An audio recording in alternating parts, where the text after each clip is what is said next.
लागत लेखांकन। आज का मेरा विषय है लागत लेखांकन। लागत लेखांकन बीकॉम द्वितीय वर्ष का मेजर विषय है। यह स्नातक स्तर के पाठ्यक्रम पर पढ़ाया जाता है। आज यहाँ हम लागत लेखांकन की प्रथम इकाई को अध्ययन करने वाले हैं।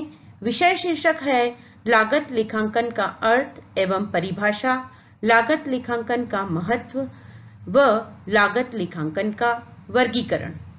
निर्माणकर्ता डॉक्टर प्राची राठी, सहायक प्राध्यापक एनी बेसेंट कॉलेज।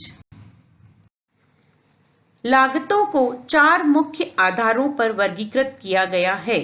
कार्यात्मक वर्गीकरण, उत्पाद के साथ पहचान के अनुसार वर्गीकरण, परिवर्तनशीलता के साथ वर्गीकरण और प्रकृति के आधार पर वर्गीकरण। कार्यात्मक वर्गीकरण फंक्शनल क्लासिफिकेशन के अंतर्गत 4 प्रकार की कॉस्ट आती है। मैन्युफैक्चरिंग कॉस्ट विनिर्माण लागतें, एडमिनिस्ट्रेटिव कॉस्ट प्रशासनिक लागतें, सेलिंग कॉस्ट विक्रय लागतें, डिस्ट्रीब्यूशन कॉस्ट वितरण लागतें। उत्पादक के साथ पहचान के आधार पर आइडेंटिफाइबिलिटी विथ प्रोडक्ट्स, डायरेक्ट कॉस्ट प्रत्यक्ष लागतें, इनडायरेक्ट कॉस्ट अप्रत्यक्ष लागतें। परिवर्तनशीलता के आधार पर on the basis of variability, fixed cost स्थिर लागतें, वेरिएबल कॉस्ट परिवर्तित लागतें, सेमी वेरिएबल कॉस्ट अर्ध परिवर्तित लागतें। On the basis of nature प्रकृति के आधार पर लागतों को 3 प्रकार में वर्गीकृत किया गया है। कॉस्ट ऑफ मटेरियल सामग्री की लागत, कॉस्ट ऑफ लेबर श्रम की लागत और खर्च एक्सपेंसेस। फंक्शनल क्लासिफिकेशन में 4 तरीके की कॉस्ट आती है। Manufacturing cost, administrative cost, selling cost and distribution cost. Manufacturing cost में direct material, direct labour, direct expenses, factory lighting, factory heating and factory के समस्त खर्चे इंक्लूड किए जाते हैं। एडमिनिस्ट्रेटिव कॉस्ट के अंदर एडमिनिस्ट्रेशन से संबंधित लागतें, सैलरी, ऑफिस की लाइटिंग, फर्नीचर का डेप्रिसिएशन, स्टेशनरी, रेंट, इस तरीके की लागतें इंक्लूड की जाती हैं।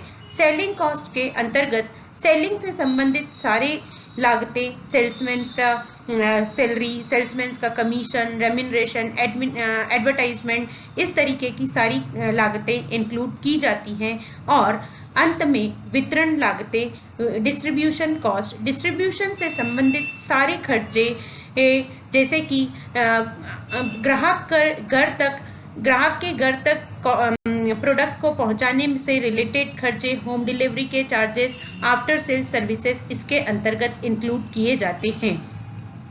उत्पादों के साथ पहचान के आधार पर लागतों को 2 प्रकार से विभाजित किया गया है, प्रत्यक्ष लागतें और अप्रत्यक्ष लागतें।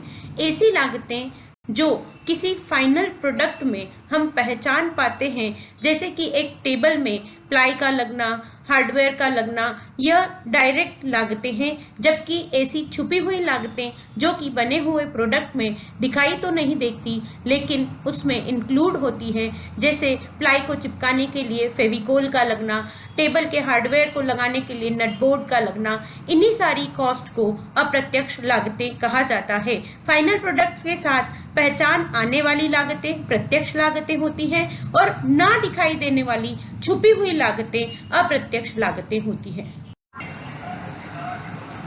परिवर्तनशीलता के आधार पर लागतों को 3 भागों में डिवाइड किया गया है। स्थिर लागतें, फिक्स्ड कॉस्ट, परिवर्तित लागतें, वेरिएबल कॉस्ट, अर्ध परिवर्तित लागत, semi variable cost. Fixed cost का मतलब होता है यदि कोई कॉस्ट फिक्स है, उसका उत्पादन की इकाइयों से बढ़ने पर कोई प्रभाव नहीं पड़ता। जैसे कि फैक्ट्री का रेंट, आप चाहे कितनी भी इकाइयाँ उत्पादित करें, निर्माण करें, लेकिन फैक्ट्री का रेंट वही रहता है, उसे फिक्स्ड कॉस्ट कहते हैं। वेरिएबल कॉस्ट का मतलब इनका सीधा संबंध उत्पादित इकाइयों के साथ होता है। जैसे जैसे इकाइयों का उत्पादन बढ़ता है वेरिएबल कॉस्ट भी बढ़ती है। जैसे सामग्री की लागत, जैसे जैसे हम इकाइयाँ ज़्यादा बनाएंगे वैसे वैसे सामग्री की आवश्यकता भी ज़्यादा होगी और यह कॉस्ट भी ज़्यादा आएगी। अर्ध परिवर्तित लागत सेमी वेरिएबल कॉस्ट, जैसा इनका नाम है, इसमें कुछ पार्ट फिक्स्ड कॉस्ट का होता है और कुछ पार्ट वेरिएबल कॉस्ट का होता है। जैसे सेल्समैन का रेम्यूनरेशन, सेल्समैन के रेम्यूनरेशन के दो भाग होते हैं। सेल्समैन की सैलरी फिक्स्ड कॉस्ट होती है, जबकि सेल्समैन का कमीशन सेल्स के अकॉर्डिंग चेंज होता है। तो ऐसी कॉस्ट जो आधी परिवर्तित होती है, आधी फिक्स्ड होती है और आधी वेरिएबल होती है, उसे अर्ध परिवर्तित लागत कहा जाता है। प्रकृति के आधार पर on the basis of nature हम कॉस्ट को 3 पार्ट्स में डिवाइड कर सकते हैं। Cost of material, cost of labour and expenses. सामग्री की लागत कॉस्ट ऑफ मटेरियल को अगेन हम 2 पार्ट्स में डिवाइड करते हैं, direct material and indirect material. Direct labour, indirect labour, direct expenses, indirect expenses. Direct material का मतलब होता है ऐसा मटेरियल जो कि फाइनल प्रोडक्ट में हमें दिखाई देता है।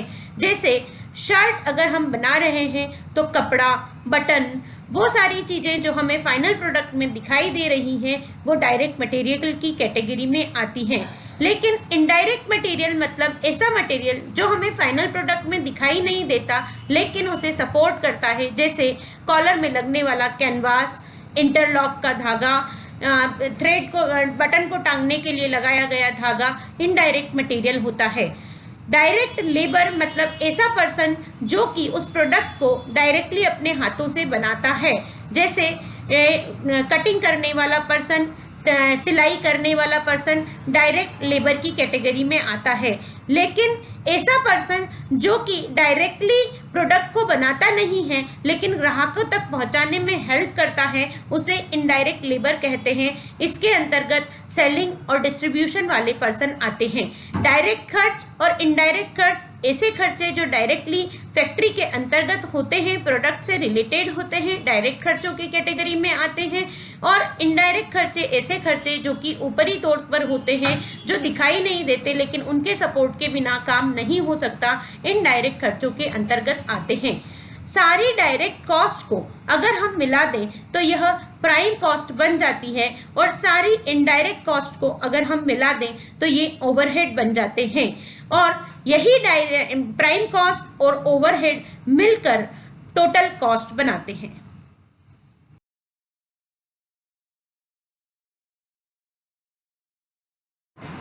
यहाँ पर संदर्भ सूची संलग्न की गई है जिसे इस ई कंटेंट को तैयार करने में यूज किया गया है।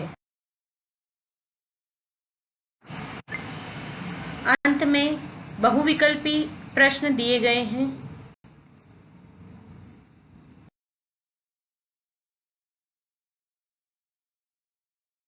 कुछ कथन जिनमें आपको सही या गलत का पता लगाना है।